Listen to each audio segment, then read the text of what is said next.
bienvenue pour ce nouvel épisode de Kinopassion, le rendez-vous des passionnés de cinéma. Alors, mon 25e invité a déclaré à Télérama... À 25 ans, j'ai 25 ans, c'est pour ça que je suis le 25e. Ouais. Ben voilà, c'est ça. Et oui, d'ailleurs, cohérent. Plus jeune. C'est super cohérent. Donc, tu as déclaré à Télérama en 2022 que tu étais une escroquerie totale. J'ai fait ça, moi. Ouais. Tom Cruise lui aurait même d'ailleurs piqué son nom. Vous l'avez là, Tom Cruise, Thomas Croisière. Bon. Le Nouvel Obs, titré la même année, Thomas Croisière, c'est l'histoire d'un mec qui aime le cinéma à la folie. C'est pas faux. Ça, je vous confirme, c'est même très très vrai. Alors, partisan du rire ensemble, comme tu dis, et tu nous rappelles à quel point il est essentiel de rigoler avec les comédies populaires. Alors j'accueille avec un immense plaisir un grand passionné de cinéma, à tel point qu'il en parle partout, à la radio, à la télé, sur scène, et aujourd'hui, dans Kinopassion. Alors je suis très heureux de recevoir Thomas Croisière, chroniqueur cinéphile, acteur, humoriste, je suis obligé de regarder parce qu'il y a tellement de choses, producteur, chantre du cinéma populaire français, karaokiste et fan de Michel Sardou. Et père de 2 enfants. Alors, justement, j'allais y venir. Donc, bonjour Thomas. Bonjour et toi, Jérôme. bienvenue dans Kinopassion, bienvenue dans la famille Kinopassion. Eh bien, écoute, je suis très honoré d'intégrer ta famille parce que je regarde le travail que tu fais. Tu m'as contacté sur les réseaux et tu m'as dit je fais ça et je trouve ça toujours formidable quand les gens passent du temps à transmettre, à partager et à entretenir, c'est la formule, la mémoire du cinéma. Donc merci beaucoup de faire ça, de m'accueillir, d'avoir pris le temps de venir voir mon spectacle, de m'en dire du bien et puis là de passer une bonne heure ensemble et de produire tout ça toi-même avec ton matériel et franchement j'adore ça. Voilà, bravo. Merci Thomas d'avoir accepté mon invitation. Alors Thomas, 50 ans, tout rond, tout juste. Ouais, 50 ans, ouais. Bel âge. Ah, je sais pas si c'est un bel âge, mais c'est mon âge. Père de 2 enfants. Ouais. Diplômé de l'École supérieure de commerce de Paris. Oui, il paraît, oui. Ouais. Comme notre Premier ministre, Michel Barnier. Et voilà, donc je ne sais pas où ça va me mener, mais effectivement. Écoute, hein. Et tu es né l'année de la sortie de Emmanuel, Oui. Lacombe Lucien, Ouais. Vincent François, Paul et les autres, Le Parrain 2, Chinatown, Phantom of Paradise, wow, L'Horloger de Saint-Paul, Ah, bah, le premier film de Bertrand Tavernier, oui. Frankenstein Junior, Un justicier dans la ville, mais Une femme sous influence, Jenna Roland, Massacre à la tronçonneuse, La Tour infernale, Mais c'est fou. L'homme au pistolet d'or. Waouh. Et non, mais c'est ce que j'adore quand j'aime régulièrement me repencher dans des années, tu sais, puis pour préparer certaines de mes chroniques, je vais voir le box-office de cette année-là. Et quand tu regardes les 50 premiers titres, déjà, il y en a plein qui te rappellent des souvenirs, mais tu te rends compte de la richesse du cinéma, de tout ce que ça proposait de diversité. Là, tu viens de faire une liste d'une quinzaine de films. Déjà, j'ai quasiment tous envie de les revoir. Et puis, c'est dans des genres très, très différents. Tu as le film érotique Jalon, qui est Emmanuel. Tu as le film, le slasher, Massacre à la tronçonneuse. Mais en même temps, tu as aussi des films des Charlots qui traînent par là. Et puis moi, mon film culte de 74, même si j'adore Le Parrain 2, qui est sans conteste un bijou, moi, c'est Phantom of the Paradise, le film de Brian De Palma qui n'a pas du tout marché, qui est resté un film culte, mais la bande originale de Phantom of the Paradise, et moi j'ai longtemps eu l'affiche dans ma chambre d'étudiant. Après, le problème, c'est quand tu fais ta vie avec d'autres personnes qui habitent avec toi, en l'occurrence une femme et des enfants, ils te disent range tous tes trucs, ou tu les mets vraiment dans le tiroir de la commode du bas. Mais très longtemps, j'ai eu l'affiche du Phantom du Paradise juste devant ma salle de bain, qui était elle-même tout à côté de mon lit, qui était elle-même tout à côté de mon canapé. Alors, tu es aussi producteur Oui. audiovisuel, spectacle vivant. Tu es fondateur de Cani Productions. C'est ça. Et en 2024, tu as coproduit Sous la scène sur Netflix. Alors, sous ton vrai nom. Sous mon nom de baptême. On peut le donner. Tu peux le donner si tu veux. Édouard Dupré. Il paraît. Et alors, moi j'ai entendu, même si ça s'écrit, c'est pas la même orthographe, moi quand j'entends Dupré, je pense Alexandre Dupré. Bien sûr. Jean-Paul Belmondo. Bah, c'est Jean-Paul Belmondo, ouais. Dans le Guignolo. Oui, bah, je me souviens bien. Moi, à chaque fois, ça me fait marrer quand j'entends dans le Guignolo. Alors, depuis 2011, tu parles de cinéma avec passion. Hein. Gourmandise même, j'ai envie de dire. C'est gourmand et c'est Humour. croquant. Ouais, c'est croquant. Hein. Sur les ondes de Radio France, Ouais. sur France Inter, ça a été d'abord le Move. Ouais. Et puis France Inter maintenant, par Jupiter. Et aujourd'hui, Zoom Zoom Zen, Ouais. présenté par Mathieu Noël. Chronique que tu signes d'un Vive le cinéma, Mhm. une chose qui nous rapproche, Mhm. en duo, toi, avec la voix de Quentin Tarantino. Absolument. Excusez du peu. Hein. Et tu fais aussi Karaoké la France, Oui. qui se lève tôt dans le 6-9. C'est même pire que ça, je l'ai fait radioké. C'est-à-dire qu'il n'y a pas de sens. oui. Parce qu'au fait, karaoké, au moins tu peux voir les paroles. Et moi, à un moment, j'avais un gimmick, c'est radioké. vous ne pouvez pas voir les paroles chez vous en plus. Donc, ouais, j'aime bien ça. C'est un exercice très bizarre parce que c'est quand même. C'est quand même très très con hein, à la base. Tu vois, tu te dis, là demain je vais faire mon émission, on va commencer par Sans ma barbe de Corbier. Sans ma barbe, quelle barbe. Je sais pas si tu te souviens de ça.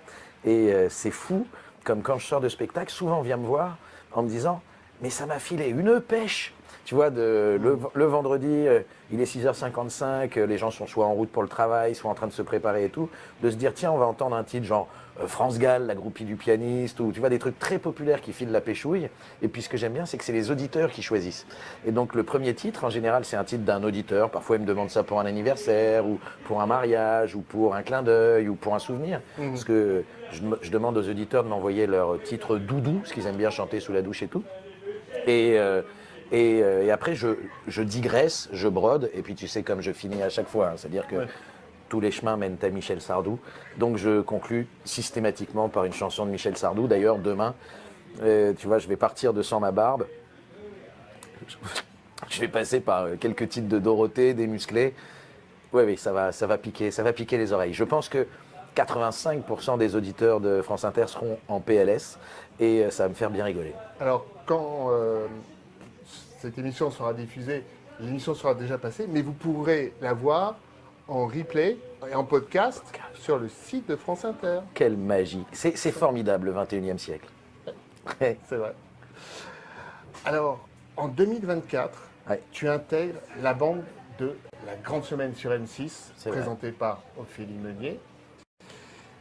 Parmi ta filmographie, on retrouve Quai d'Orsay, Bertrand Tavernier. Les amis, vous saurez pourquoi j'ai joué dans Quai d'Orsay, et l'histoire, elle est incroyable. Ah, voilà, alors. elle est incroyable. Alors, ce sera tout à l'heure dans la rubrique Anecdote. Tu es aussi dans Les Crevettes Pailletées, Ouais, très chouette film, de Cédric Le Gallo et Maxime Bovard. absolument. Depuis 2022, ton spectacle Voyage en comédie rencontre un très beau succès. Et là, il est de retour au théâtre Lucernaire depuis le 20 septembre et partout en tournée en France. Enfin, partout où on m'invite. Il y a Partout, on Il t'invite. y a des régions où j'aimerais bien qu'on m'invite. Un peu plus d'Est, un petit peu plus de Centre, Voilà, et le Sud-Est. Faites-moi venir. c'est lancé. Alors, c'est mis en scène par ton ami Thibaut Hamlin, C'est pas mon ami, Non. hein, c'est mon metteur en ton scène. metteur en scène. Je le Ouais. déteste autant que je Ah, l'aime. d'accord. Bon, Non, mais c'est surtout lui qui a eu l'idée de ce spectacle. Parce que moi, je me destinais pas du tout à la scène. Je suis monté pour la première fois sur scène à l'âge de 47 ans. Et c'est en fait, c'était quelqu'un que je connaissais de loin en loin. Et il a entendu mes chroniques sur les comédies, sur le cinéma, etc. Et il m'a appelé un jour en me disant, mais je crois même qu'à l'époque, on se vous voyait. Vous m'avez donné envie de voir tellement de films. Vous devriez en parler sur scène. Et c'est lui qui a été un petit peu, qui a mis la petite graine. Où à un D'accord. moment, je me suis dit, tiens, je vais écrire un spectacle. Et donc, quand j'ai fini de l'écrire, je l'ai rappelé en lui disant, ben, vous m'avez donné cette idée, est-ce que vous voulez le mettre en scène? Et donc, depuis, on travaille ensemble depuis 2 ans, et c'est un bon pote. alors, je cite, un spectacle qui rend à César ce qui appartient aux films qui n'ont pas eu de César, et c'est signé Thomas Croisière. Absolument. Donc nous parlerons un peu plus de ton spectacle dans la dernière partie. C'est moi, Actualité. je le connais par cœur, mon spectacle, donc Mais je préfère tu- parler de cinéma avec toi. Alors, justement, comment t'es venu ton envie de faire tout cela, quoi producteur, humoriste, acteur, chroniqueur, et puis le cinéma. Bah, tu sais, je crois que la vie, elle a beaucoup plus d'imagination que nous, en fait. Et c'est un peu des hasards, c'est des rencontres, c'est des désirs. Et c'est ce que je raconte souvent quand, maintenant, tu vois, je suis en âge où je partage mon expérience. Tu vois, j'ai 50 ans. Et on me demande souvent, mais comment t'as fait pour faire de la radio? Pourquoi tu fais de la scène? Comment t'es à la télé? Comment t'as produit des films? Et vraiment, je crois dans le mouvement et les rencontres. Et tu vois, à la base, mon métier, j'ai donc fait une école de commerce. Derrière, je suis allé bosser dans une chaîne de télé où je m'occupais de choses assez sérieuses, qui sont la programmation, c'est-à-dire quel programme on passe, à quelle heure, et tu dois équilibrer ce qu'on appelle un coût de grille de programme, tu vois, tu as un certain budget pour faire ta chaîne. Et puis après ça m'a amené dans une boîte de prod, où j'ai lancé un programme en France qui s'appelle La France a un incroyable talent, dont je me suis occupé de la production. Et puis après ça m'a amené à monter moi ma structure de production. J'ai d'abord voulu faire des émissions d'humour, puisque j'aime le rire. Et puis c'est difficile d'être producteur indépendant, mais à un moment j'avais vu une idée pour un long métrage qui passait par des auteurs. J'ai monté ce film-là en allant sur LinkedIn. Tu vois, c'est vraiment fou. J'ai contacté, parce que je ne savais pas comment on produisait un film. Et j'ai appris en le faisant, tu vois, parce que c'est pas du tout pareil que la télé. Puis en tant que producteur, un jour j'ai appelé des gens de la radio, très concrètement Charline Van Hoenacker, Alex Vizorek et Guillaume Meurice, en leur disant « Vous me faites rire, j'aimerais bien faire quelque chose avec des images ». On n'a jamais réussi à monter ce projet. Et puis un jour, Thomas VDB à la gastro, ils doivent parler de cinéma. Charline sait que je connais bien le cinéma et que j'habite pas loin de la maison de la radio. Il faut que quelqu'un arrive dans 2 heures. Donc elle me dit, bah, viens, je fais ma première chronique au micro avec eux. Ça se passe bien. Donc elle me dit, bah, reviens quand tu auras plus de temps pour préparer. Je deviens chroniqueur chez eux de temps en temps. Puis il y a le confinement. Et là, je me retrouve à la radio tous les jours avec mes 2 petits, avec qui je parle de cinéma. Et donc là, ça donne l'idée à ce metteur en scène de m'appeler. Et donc là, je fais le spectacle. Et donc là, je joue. Et tu vois, quand je regarde ça de très loin, ça semble au fond très cohérent parce que je manipule la même matière, mais rien de tout cela n'était prévu ni programmé. Et moi, ce que j'aime bien, c'est découvrir des nouveaux trucs. Et typiquement, après, je travaille, j'apprends. Je fais, et là tu vois, je suis très content de mon spectacle aujourd'hui, que je travaille depuis 3 ans, et de voir comment ça rencontre le public, mais comme tu vois les chroniques radio, comment tu installes ton personnage et tu fais. Et moi je suis parti du principe assez vite que la vie était courte et qu'il fallait s'amuser le plus possible. Voilà, donc moi, mon credo, c'est de m'amuser dans tout ce que je fais. C'est-à-dire, tu sais, parfois tu travailles pour l'argent, tu travailles pour... Moi, je travaille pour m'amuser. Le reste viendra. Tu vois, c'est... On n'a qu'une vie, quoi. On n'a qu'une vie. Quel est ton film référence? Ton film coup de cœur, celui qui a déclenché ta passion pour le cinéma? Ah, mais ça remonte à loin. Et moi, le film qui m'a vraiment fait réaliser ce que c'était que le cinéma, c'est-à-dire... par-delà le film, de voir que c'était un art, c'est Le Train sifflera 3 fois. C'est le western de Fred Zinman, noir et blanc, Gary Cooper, Grace Kelly, unité de temps, de lieu, d'action. La chanson que j'adorais, parce qu'à l'époque je regardais le film en français. Si toi aussi tu m'abandonnes, il ne me restera plus rien. Do not forsake me, oh my darling. On this our wedding day, do not forsake me, oh my darling. Wait long. Et en fait, c'est un peu à mes parents que je dois ma cinéphilie, c'est normal, tu as toujours quelqu'un qui te transmet. Et nous, on avait un magnétoscope. Et mon père enregistrait plein de films et il les référençait avec les fiches de Monsieur Cinéma. Donc c'était classé par ordre alphabétique, Le Train sifflera 3 fois, c'était la cassette, c'était des cassettes Sony, c'était des Betamax à l'époque, L500, numéro 383, tu vois.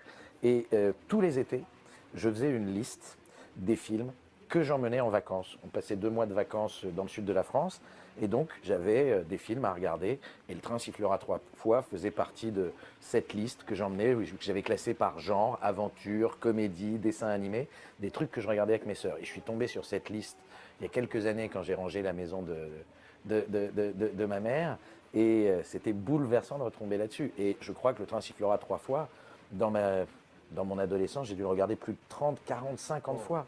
Mais j'adore ce film, il est formidable. Et c'est un des premiers westerns que j'ai montré à mes enfants. Pour les westerns, j'ai commencé tout de suite par un truc qui t'accroche, c'est Mon nom et personne. Parce que Terence Hill est vraiment un toon, c'est un sale gosse.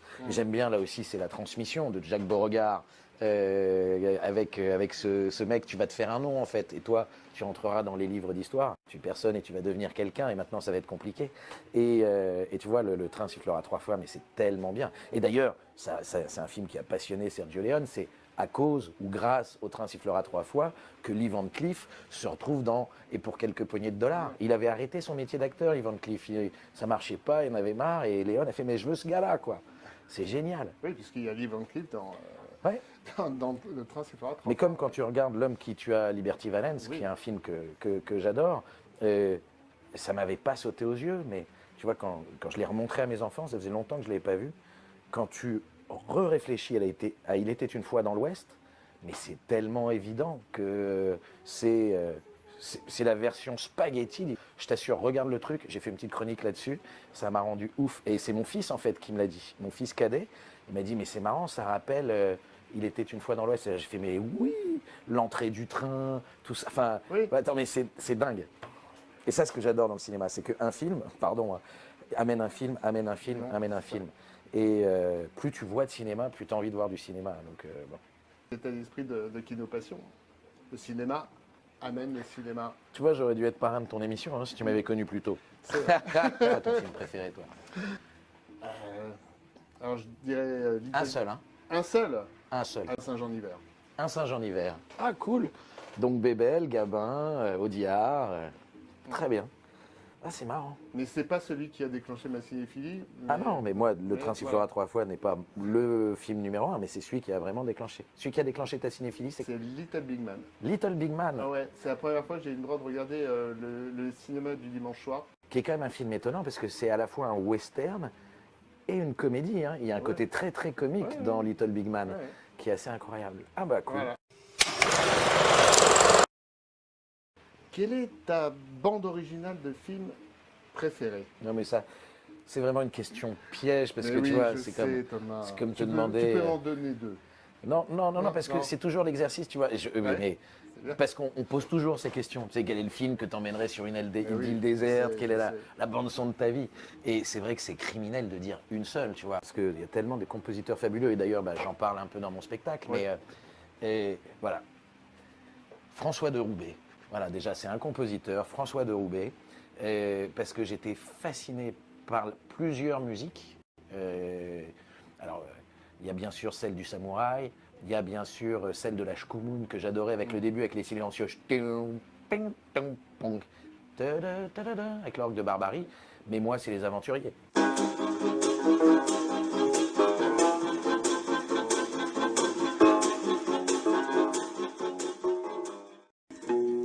Laetitia, je ne savais pas que tu étais tout pour Mais moi. ce film, d'ailleurs, même rien que ce film, la fin à Fort Boyard, mais ils sont tous tellement beaux. Ventura, Delon, t'as envie de détester Reggiani, et puis elle est tellement incroyable. Enfin, je vais pas vous le spoiler si vous n'avez pas vu La Chine Les Aventuriers. Mais là, oui, mais je pleure à chaque fois. Hein. Ah ouais. Ouais, non, Je mais pleure à c'est chaque très fois. émouvant ce film. Et la fin, La fin est sacré vieux menteur. Ouais. Oh là là. Et cette musique, elle est fabuleuse, la musique. Et tu vois, de lui aussi, j'aime bien. Comment s'appelle déjà ce film où Lino Ventura fait semblant de ne pas parler espagnol et il parle espagnol, tu sais. Cuando te caerá- Le Rapace. Et le Rapace, la musique du Rapace. Et en fait, il y a 2 best-of vinyles, le bleu, le rouge, un peu comme les Oui. Beatles, tu sais. Mhm. Ça fait partie des premiers disques que j'ai achetés. Mais vraiment, François de Roubaix, c'est Un génie. Mais c'est Un pur incroyable, génie. c'est incroyable. Dont on célébrera Ben, l'année là, prochaine, en 2025, on célébrera les 50 ans on commémorera plutôt Mais- les 50 ans de sa disparition. C'est pas en 74 qu'il a disparu? Novembre 75. Novembre 75. ouais. D'accord. Et 74, c'est quand est-ce qu'il a son César? Alors, il a son Pour le César vieux fusil. en 76, puisque c'est Ok. la première cérémonie des Césars. Ouais. Donc, c'est Charlotte Rampling Ok. qui ouvre l'enveloppe Ouais. et donc annonce François de Roubaix. Voilà. Et François de Roubaix était décédé quelques semaines avant. Dans c'était son en accident novembre, de plongée, c'est Et, là, la cérémonie des Césars était c'est généralement en février. Voilà. Et c'est Pierre Tchernia qui annonce ça. Et c'est le père de François de Roubaix qui est venu chercher le prix de son fils. C'est son père qui était producteur, D'accord. producteur du cinéma. Et c'est un moment c'est très émouvant d'ailleurs, ce moment où on annonce que François Droubet, Pierre Tchania dit François Droubet ne viendra pas chercher son prix. Donc voilà, bon, toute la profession bien sûr savait, Bien sûr. mais comme c'était télévisé, Oui, là, c'était un impact énorme. Et donc Monsieur de Roubaix vient chercher le prix de son fils. voilà, pour effectivement la musique du vieux fusil. Du vieux fusil. Ouais, Mais qui est un super film d'ailleurs, et qui 10 ans plus tard a gagné le César du meilleur film des 10 dernières années. Exactement. Et c'est un film qui fait très polémique, un peu comme la chanson de Michel Sardou, Je suis pour, parce que c'est un film sur la loi du talion. Hein. Tout Et, à fait. mais là aussi, j'ai des images là, avec le lance-flamme. Quelle est ta réplique de film favorite, Jérôme, Thomas? le monde se divise en 2 catégories. Ceux qui ont un pistolet chargé et ceux qui creusent. Toi, tu creuses. C'est évidemment Le Bon, la Brute et le Truand, qui est d'ailleurs un film qu'il ne faut jamais regarder en VO, puisque la VF est fabuleuse. Tu vois, tu as aussi Quand on tire, on raconte pas sa vie, ou aussi je suis heureux parce que je sais que maintenant mon pire ennemi veille sur moi. J'aime bien les gros parce que quand ça tombe, ça fait un de ses boucans. Et c'est le film qui m'a fait aimer le cinéma de Sergio Leone, avec toute sa truculence, toute son emphase, et la musique d'Ennio Morricone. Je veux dire, avec chacun son animal. Et tu vois, c'est marrant parce que je l'ai montré à mes enfants, et ça, j'y avais jamais réfléchi. Quand je faisais mes chroniques radio, je demandais aux enfants de me dire ce qu'ils avaient vécu, enfin, tu vois, et puis ils déroulaient. Et à un moment, mon cadet, je crois il a 8 ans, et il me dit, mais en fait, l'histoire, il n'y a pas vraiment d'histoire. Bah, je me dis, il est quand même débile cet enfant. C'est quand même l'histoire du trésor des confédérés qu'il faut retrouver, qui est dans un vieux cimetière, nanana. Et en même temps que je prépare cette chronique, je lis des interviews, tu vois, pour me rafraîchir la mémoire. Et là, je lis un truc de Sergio Leone qui dit, le scénario est anecdotique. Moi, tout ce que je voulais faire, c'était parler de l'homme. Parce qu'on a tous du bon, de la brute et du truand en nous. Et là, je me suis dit, mais mon fils est un génie. Tu vois, et voilà, donc Le Bon, la Brute et le Truand, il y a cette réplique, vraiment, le monde se divise en 2 catégories. Puis en plus, la voix française de Clint Eastwood est surtout super. Ce film, c'est du plaisir. C'est croquant et gourmand, comme on le dit. Absolument, à voir, à revoir, sans modération. Ouais, et puis après, ça amènera mon film préféré de toute l'histoire du cinéma, qui est Il était une fois en Amérique. Donc voilà, et quand tu vois, pour une poignée de dollars et pour quelques dollars de plus, Le Bon, la Brute et le Truand, Il était une fois dans l'Ouest, Il était une fois la Révolution, Il était une fois en Amérique, il n'y a rien acheté, c'est fou. Hein. Rien, voilà, on est d'accord. Même pas une minute d'Il était une fois en Amérique qui fait 4h30 dans sa vraie version. Rien à rajouter. Tellement d'accord avec Thomas. C'est pour ça que tu m'as invité, Avec Thomas, Jérôme. mais oui, Mais en fait, Thomas. nous sommes la même personne, tu sais. Oui. Nous sommes un syndrome. Tu vois, les gens ne se rendent pas compte, mais on est fou d'Irène. Tu vois, tu te souviens des films où il a 2 personnalités? Thomas, Oui, peux-tu, Jérôme. s'il te plaît, nous raconter une anecdote de rencontre, de tournage? Écoute, c'est pas que je peux, c'est que je le dois. Tu le dois. On l'a annoncé. Oui, mais oui, On l'a annoncé au sommaire. On l'a annoncé. Ben voilà, j'ai tourné pour Bertrand Tavernier, qui réalisait son premier film, tu l'as dit, l'année de ma naissance, Oui. tu vois, qui est L'Horloger de L'Horloger de Saint-Paul. Saint-Paul. Et d'ailleurs, c'est très marrant, tu sais, dans L'Horloger de Saint-Paul, il y a un truc de dingue. Je sais pas si tu te souviens, il y a un moment, c'est l'histoire d'un père qui est Philippe Noiret, Oui. dont le fils est accusé de meurtre. L'inspecteur, c'est Jean Rochefort. Ouais. Et à un moment, le père a très peur de ce qui va arriver à son fils, parce qu'on va peut-être le bastonner un peu pour son interrogatoire. Et là, tu as quand même Jean Rochefort qui explique à Philippe Noiret que les méthodes ont changé. Maintenant, on utilise le bottin et que ça laisse pas de traces. Qu'est-ce qui se passe 10 ans plus tard? Les ripoux, Claude Zidi. Et là, qui fait le truc? C'est Philippe Noiret qui l'apprend à Thierry Lhermitte. Et 10 ans plus tard, qu'est-ce qu'il fait Bertrand Tavernier? Il réalise L627. Ouais. Et tu verras dans le commissariat d'L627, il y a 2 affiches des ripoux. Et donc en fait, tout ce cinéma, que ce soit cinéma d'auteur ou comédie, ces réalisateurs-là, ils se répondent et ils s'amusent ensemble. C'est dingue. Bref, tout ça pour te dire Et ben en fait, Bertrand Tavernier m'a offert un rôle, le rôle de Xavier. À la 58e minute de Quai d'Orsay, où je dois dire, bah non, il n'y a pas de pétrole en Palestine, mais au Lézimistan, il y en a. C'est pour ça qu'il est copain avec les Louz Demeni de Taillard. Alors essaye de la passer. Même là, je l'ai un peu savonné, c'est quand même pas simple. Et puis après, je disais, et ton anti-acteur, il prend des anti-décisions. Voilà. Et je suis très fier parce que sur le plateau, j'ai improvisé et qu'il a gardé au montage. Alors là, tu vois, j'ai même eu un apport sur le rôle. Et en fait, si j'ai eu ce rôle, c'est parce que je lui ai offert la bande dessinée. Et donc, je lui ai offert la bande dessinée parce qu'on en avait parlé un soir. Et que je lui avais dit que je pensais que ça l'intéresserait. Parce que lui, en plus, il aimait bien toujours changer de thématique, d'arène. Il n'a jamais fait 2 fois le même film. Il a développé plein d'univers différents. Il n'avait jamais traité de la politique. Et ben, après lui avoir offert, je lui ai laissé un petit mot.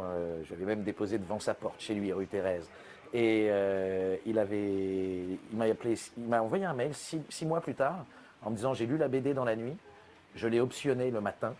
Je tourne une scène de dîner, est-ce que tu voudrais en être, puisque tu es un peu à l'origine du projet. Et si mon spectacle s'appelle Voyage en comédie, c'est parce que Bertrand Tavernier a lui-même fait une série documentaire qui s'appelle Voyage à travers le cinéma français. Ouais. Et d'ailleurs, mon spectacle est dédié à 2 personnes, Jacques Martin et Bertrand Tavernier. Si moi j'ai choisi Voyage en comédie, c'est en clin d'œil à Voyage à travers le cinéma français. Et je n'ai qu'un regret, c'est que je devais descendre, lui lire mon spectacle à Sainte-Maxime. C'était pendant le 2e confinement.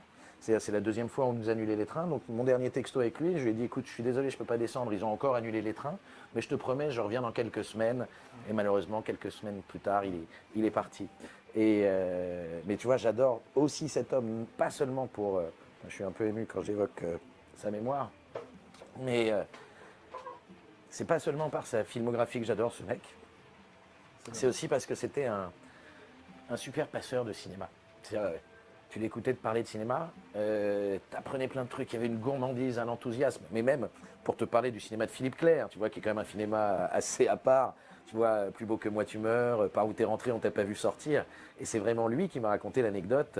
Savais-tu que Philippe Clair avait un projet de film qui s'appelait Les Dents de la belle-mère, mais que Universal et Spielberg lui auraient interdit de le faire. Il n'y a que Bertrand Tavernier pour te raconter des anecdotes comme ça, c'était génial, parler de cinéma avec lui, c'était infini. Enfin, bon. Voilà.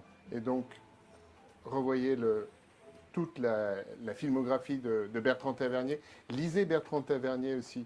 Parce il venait de finir sa réédition sur le cinéma américain, son livre qui est super. Magnifique, magnifique. Et le doc, si vous n'avez pas vu le doc Voyage à travers le cinéma français. Ça, c'est indispensable. Et en plus, c'est marrant parce qu'il parle très très bien de gens avec qui il a travaillé, qu'on adore. Jean-Pierre Melville, Claude Sautet. Et lui, il en parle un peu parce qu'au début, il était attaché de presse. Donc, et puis, voilà. De toute façon, si vous regardez cette émission, vous avez déjà vu Tavernier, vous aimez le cinéma et donc vous avez déjà vu cette série documentaire. Donc, revoyez-la et montrez-la à vos amis. Oui. Cher Thomas. Cher Jérôme. Quel est l'objet cinéma que tu as choisi de nous présenter et pourrais-tu nous en raconter son histoire, s'il te plaît? Je ne l'ai pas avec moi parce qu'il est dans ma chambre et très concrètement, nous ne sommes pas dans ma chambre. L'objet, c'est un Oscar. C'est un Oscar que j'ai remporté parce que mon fils cadet, Gaston, je crois qu'il devait avoir 8 ou 9 ans, m'a offert, il avait payé ça avec son argent de poche, un Oscar. Et quand il me l'a donné, il a dit je t'offre l'Oscar du meilleur producteur, mais aussi du meilleur papa. Ah, ça c'est bon ça. C'est la plus belle des récompenses. C'est super émouvant. Oui, surtout, émouvant, c'était plein d'amour, d'affection, et ça m'a vraiment touché. Tu vois, parce qu'il y avait à la fois le côté du meilleur producteur, parce qu'il sait que c'est un peu mon métier. Et donc, c'était pour me soutenir dans ce que je fais, parce que c'est un métier qui est difficile, de porter des projets, de convaincre des financiers, de convaincre des partenaires, des talents de venir travailler avec toi. Et je pense que, mine de rien, il m'entend parfois parler de mon métier, de ce que je fais. Puis ils sont toujours curieux, les enfants, qu'est-ce que tu fais dans la vie, tu vois. Et donc je pense que c'était pour me donner un petit coup de boost dans une période de doute. Et puis, du meilleur papa, de toute façon, il n'a pas le choix, c'est moi qui l'élève. Mais ça fait, c'est tendre, c'est chouette, voilà. C'est mon objet. À présent, Thomas, parlons de ton actualité.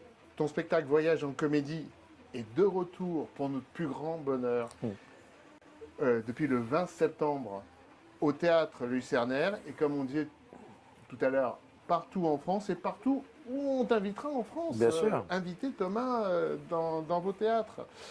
Alors c'est un voyage dans lequel tu partages avec nous, avec beaucoup d'humour, de tendresse aussi, ta passion et ta folie pour le cinéma populaire.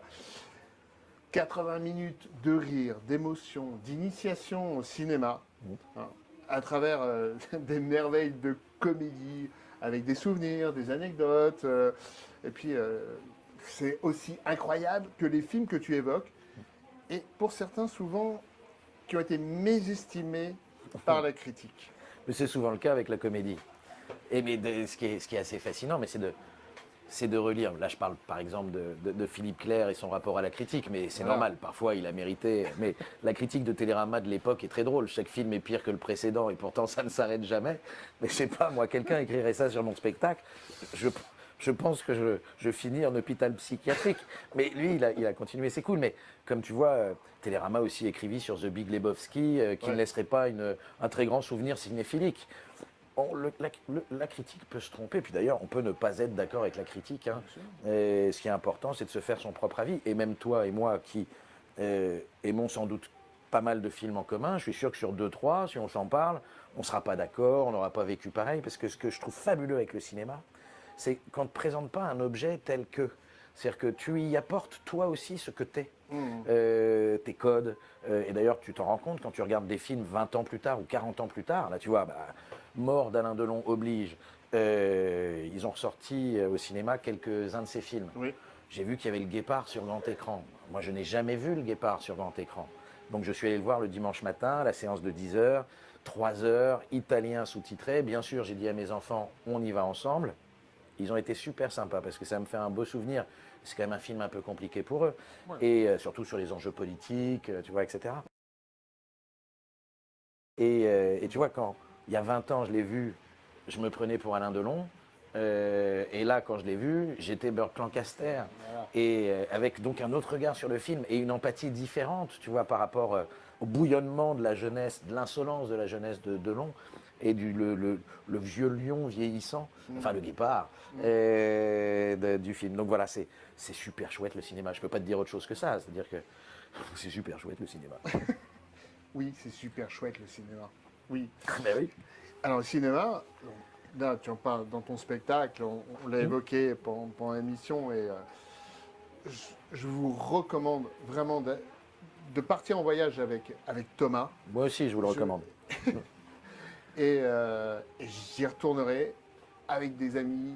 Je leur ai dit, je vais amener une bande. Mais même si si tu n'as pas aimé, viens aussi avec des ennemis. Oui, ça tu les feras, J'ai tellement aimé ce film.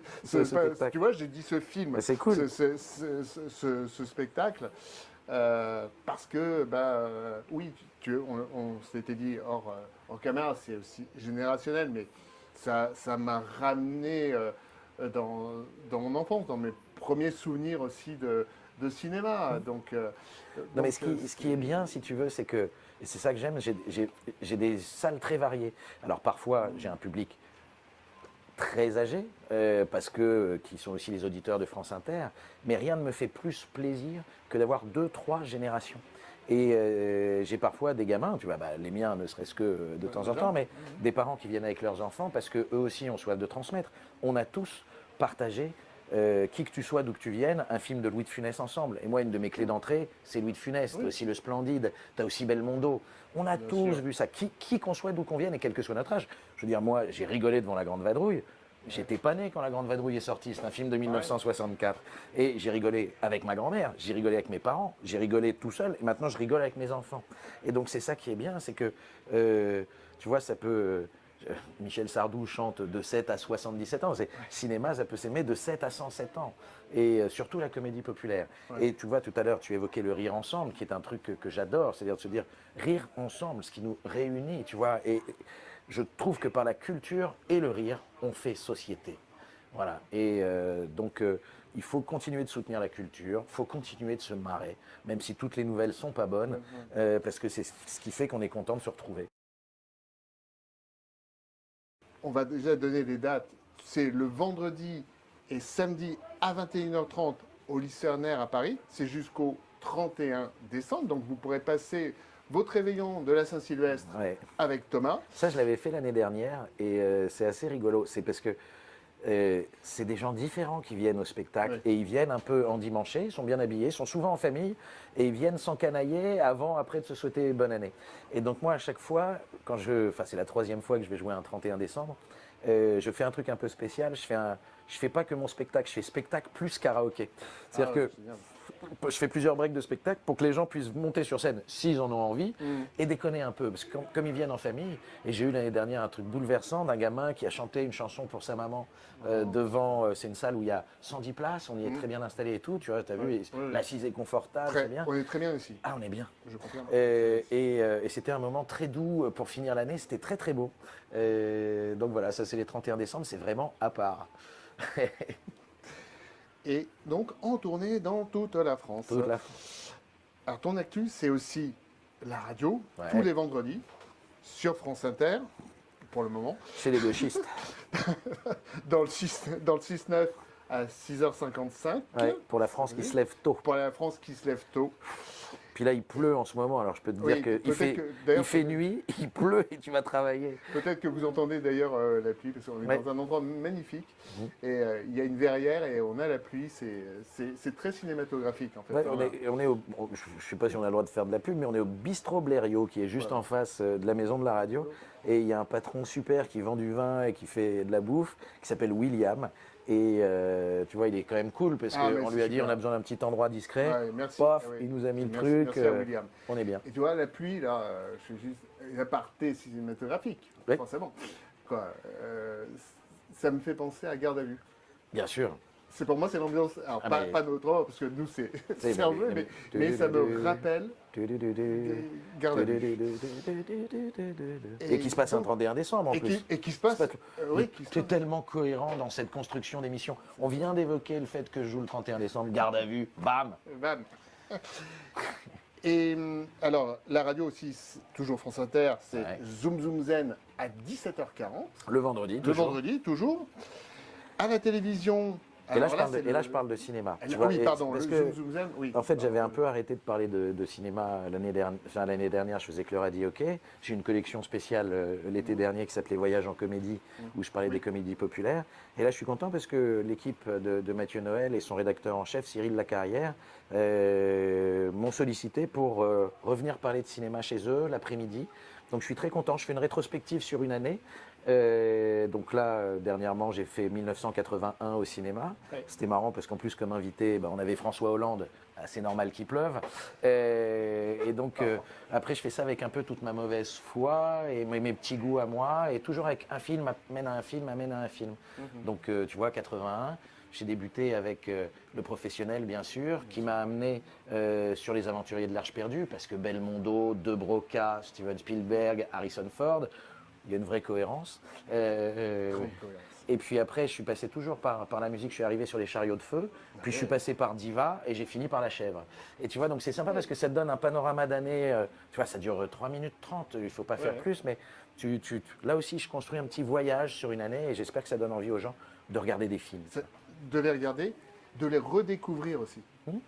Tu nous donnes un... Non mais c'est vrai que si tu te dis que tu vas regarder Les Aventuriers de l'Arche perdue après avoir re-regardé L'Homme de Rio, Oui. vous allez voir, parce que c'était un film que Steven Spielberg a vu jeune, il a même écrit à Philippe de Broca pour lui dire que c'est un des films qui lui a donné envie de faire du cinéma et qui a inspiré, et également George Lucas d'ailleurs, parce que c'est Spielberg et Lucas, Les Aventuriers de l'Arche perdue. Donc ça, dans Zoom Zoom Zen, et c'est là où tu signes. Vive le Je cinéma. finis par vivre le cinéma. D'autres le font, paraît-il. Il paraît. Et à la télévision, le samedi à 17h30, Ouais, à partir de 17h30. à partir de ouais. 17h30 sur M6, Ouais. avec Ophélie Meunier, La Grande Qui Semaine. a une nature de cheveux absolument fascinante. Tu vois, toi comme moi, j'adorerais qu'on ait les cheveux de Félix oui. Meunier. C'est magnifique. J'adore sa nature capillaire. Et l'émission revient là le 5 octobre. Elle redémarre le 5 octobre. Voilà. Et là-dedans, je parle, je fais n'importe quoi. Voilà, je ne sais pas trop ce que je vais faire à chaque fois, mais j'essaye là aussi de parler de culture. Et ce que j'aime bien faire, c'est de parler de quelque chose d'aujourd'hui qui rappelle des choses d'hier. Et en disant que, c'est pas encore très clair ce que je fais, si ce n'est m'amuser. Mais l'idée, c'est pareil, c'est de donner envie de partager la culture. Merci Thomas. Mais c'était un plaisir, Jérôme. Merci d'avoir participé à Kinopassion, de nous avoir fait partager ton amour et ta passion pour le cinéma. Merci à vous de nous avoir regardés. Si cela vous a plu, surtout n'hésitez pas, comme Thomas l'a fait, à vous abonner à la chaîne YouTube de Kinopassion Paris, à la partager, à la liker, à la faire connaître. Le lien apparaît là. Ah, pas du tout, je ne l'ai pas vu. Tu l'as pas vu? Non. Ah, bon. Non, il faut le mettre. Oui, voilà. Voilà. Et aussi sur les réseaux sociaux. Je vous donne rendez-vous très bientôt pour un nouvel épisode de Kinopassion avec un nouvel invité. Qui sera moins bien. Ça va être dur. Hein. Ça va être la barre est haute. Hein. Salut Thomas. Salut Jérôme, c'était un plaisir. Encore merci et à très bientôt. Et surtout, Salut à tous. Vive le cinéma. Allons au cinéma. Vive la passion du cinéma et vive le cinéma. plaisir. Salut camarades.